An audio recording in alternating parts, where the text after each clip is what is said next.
Western women and girls who read these stories and to Japanese.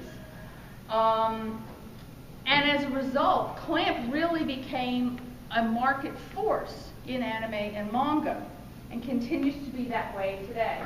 Here's some of our bad guys, the giant fish. When I did my talk, I think last time, and I was looking at the roots of anime, I showed this one and then a Japanese woodblock print that shows one of the, shows a samurai riding a giant fish to show that there's a tie with traditional Japanese art and a lot of anime that we see on the screen today. Most of Clamp's works really have a lot of energy, a lot of action, a lot of color, and really, really empower young girls. You know what I'm going to do? What time is it? No. Right, well, I was going to show a clip, but I can never tell. Here, let's see if we can do this.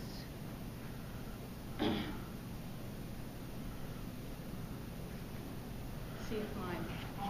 Well, this is going to be good. Where are we? Is it the castle of Saphira? It is. This is our fortress. Your deities cannot be summoned in here. What? And now if you'll indulge me, please.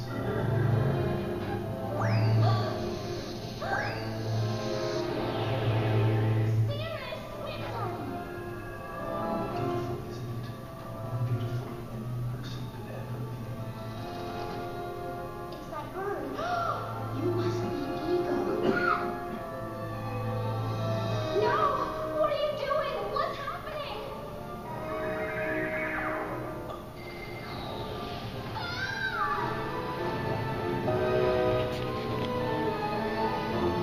Now I have all three spirit beasts in the palm of my hand.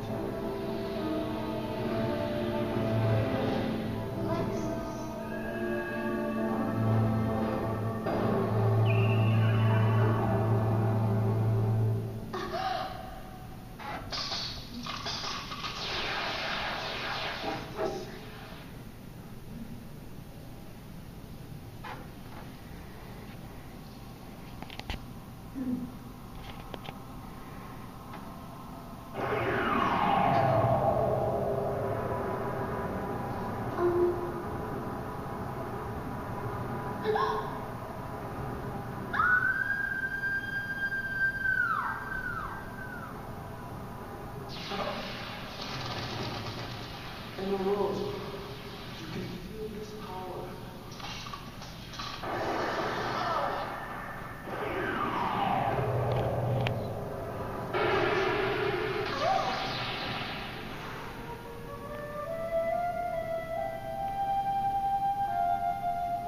Our girls have found themselves in an unusual world.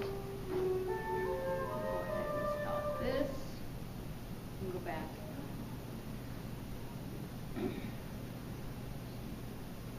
Now, anime tends to have a lot of cultural references to not just to the West, but to Japan. In Magic Knight Rayer, we see things like the characters are named after Japanese cars. We saw Tokyo Tower, which is, of course, an imitation of the Eiffel Tower. And of course we see an homage to Alice in Wonderland. It's not a direct retelling because these girls have magical powers, but it's along the same line where they have to figure out how to order the world that they've been thrust into so that they can succeed in their task and eventually get out of this fantastical but dangerous world. In the case of these girls, unlike Alice, who eventually uses words to gain control, they learn to fight and they become very physical. But in spite of that, or in addition to that, They become self-confident, self-reliant, and they learn that the value of teamwork, which are all lessons that Alice learns in Carol's story as well. Now, Clamp is known for a lot of stories. Ranma One Half, Card Captor Sakura, and others. But one of my favorites, which I don't know how many of you know, Miyuki-chan in Wonderland. Okay. A retelling of the actual Alice story in both Miyuki-chan and then she goes into the Looking Glass too. But in this version, the Clamp artists put their tongue firmly in their cheek to make fun of Alice, the Alice story, much to the approval of hormone-driven adolescent boys worldwide, I will add. We see our young heroine here, Miyuki, a typical teenage girl. As the story opens, she's dressed in a typical Japanese sailor schoolgirl outfit, running down the road because she's late for school, as she is every day. She's quickly distracted from her run by a scantily clad young woman who's dressed an awful lot like a Playboy bunny, who's riding down the street on a skateboard. They collide and fall into a manhole, and of course end up in Wonderland.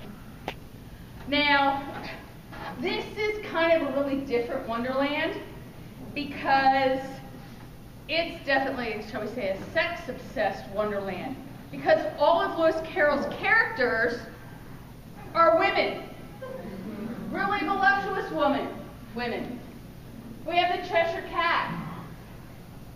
We have the Queen of Hearts, who is a dominatrix. We have Tweedledum and Tweedledee, who are Chinese martial arts experts, dressed in really sexy clothes. And shall we say, she has a few adventures trying to figure out how to get out of Wonderland. In the companion piece, Through the Looking Glass, she's again late for school, but she's sitting at her dressing table, gazing into a mirror, and she's pulled through the mirror into Wonderland again. But in this case,